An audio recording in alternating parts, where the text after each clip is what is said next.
NEET पर्चा leak मामले कब तूल पकड़ गया है, पूरे देश भर में आंदोलन हो रहे हैं। शुरुआत में शिक्षा मंत्री ने सीधे तौर पर इसे नकार दिया था कि ऐसी कोई गड़बड़ी नहीं हुई है।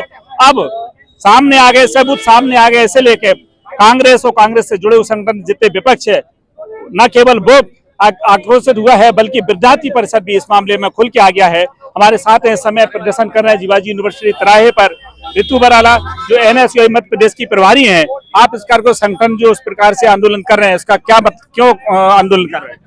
देखिए, आज भारतीय राष्ट्रीय छात्र संगठन एनएसयूआई के तमाम मध्य प्रदेश के कार्यकर्ता सड़कों पर हैं और भारतीय जनता पार्टी को हम ये चेताना चाहते हैं कि 10 साल में अगर सबसे ज्यादा पेपर लीक हुए हैं तो वो आपके राज में पेपर लीक हुए हैं। 70 पेपर आप 2014 सरकार आने के बाद आपने लीक किए हैं, क्योंकि 24 लाख विद्यार्थियों के साथ आपने नीट जैसे स्कैम को एक बड़ा रूप देकर उनके साथ अन्याय किया है।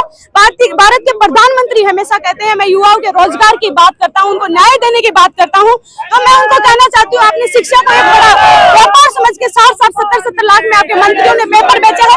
उन युवाओं के साथ आप न्याय करने की बात करें और नीट जैसे इस काम के भ्रष्टाचारियों को आप जेल में डालें और कड़ी कार्रवाई करके देख सकते हैं।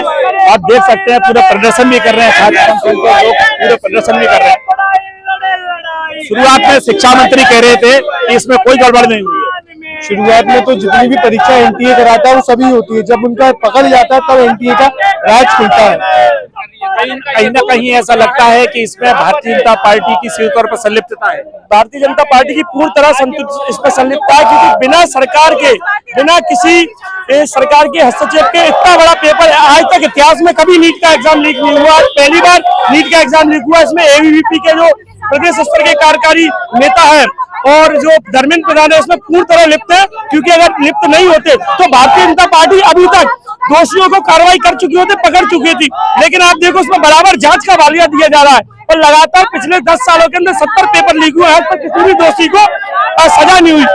देख सकते हैं छात्रों का पूरा आक्रोश है, पूरा हुजूम है, चारों पूरा हुजूम एकत्रित हो गया है। आप इसमें जो पर्चा लीक हुआ है इसमें सीधे तौर पर किसे दोषी मानते हैं? मैं किसी को दोषी नहीं मानता। इसमें शिक्षा मंत्री का हाथ है जी।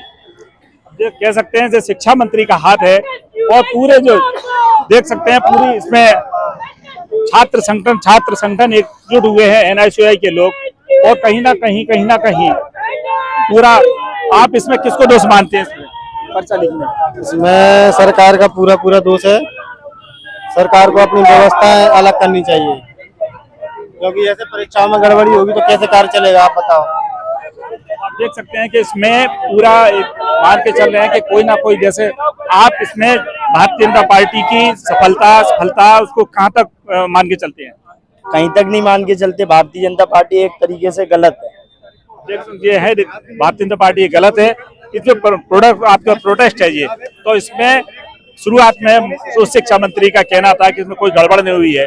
सर, मैं मीडिया के माध्यम से आपको बताना चाहता हूं कि आपने देखा होगा कि कल और परसों मीडिया में चल रहा है कि पटना सरकार ने माना है कि वहां पर कॉलेज के जो परीक्षा निरीक्षक है उनके माध्यम से पेपर आउट हुआ है। उन्होंने कम से कम 150 बच्चों को पेपर पढ़ाया है और उस पेपर को पढ़ा करके उनकी जब गिरफ्तारी हुई है तो उन्होंने एक्सेप्ट भी किया है कि हाँ, यहाँ से पेपर लीक हुआ है, पेपर आउट हुआ है।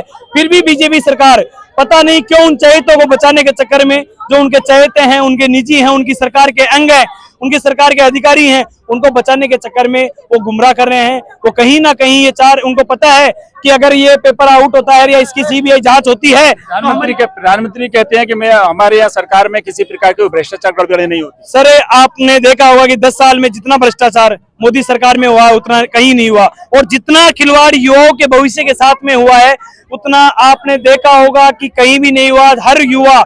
हर वर्ग का युवा त्राही कर रहा है, त्रस्त है कि क्योंकि उनको रोजगार मिल नहीं रहा, जो भर्तियां समय पे हो नहीं रही, और जो भर्तियां हो रही है वो भी कैंसिल हो रही है। मांग क्या है?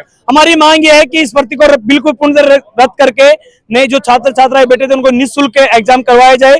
साथ ही जो इसमें सीबीआई जांच की मांग करते हैं, सीबीआई की जांच करवा करके जो दोषी है उनके खिलाफ सख्त से सख्त कार्रवाई करवाए और छात्र छात्राओं को न्याय दे। और यदि ऐसा सरकार ने नहीं माना, नहीं होता है तो 24 तारीख को हमारा संसद घेराव का कार्यक्रम है। हम सभी छात्र छात्राएं एकजुट होकर के संसद घेराव करने 24 तारीख को दिल्ली कूच कर रहे हैं। अगर फिर भी हमारी मांगों को नहीं माना गया तो हम वहीं पे धरने पे बैठेंगे। अब आप देखिए पूरी तरह से आक्रोश छात्र संगठनों में जो NSUI के पदाधिकारी, NSUI के से छात्र संगठन जुड़े हुए छात्र हैं, उनमें पूरा आक्रोश है। और देश भर में उसमें जो आंदोलन चल रहा है, उसमें आंदोलन की ये आग ग्वालियर में भी शुरू हो चुकी है। अब देखना यह है कि सरकार किस मोड़ पर जा खड़ी होती है और आगे क्या निर्णय लेती है। हरीश चंद्रा, बिल्लू वर्षा, न्यूज़ ग्वालियर।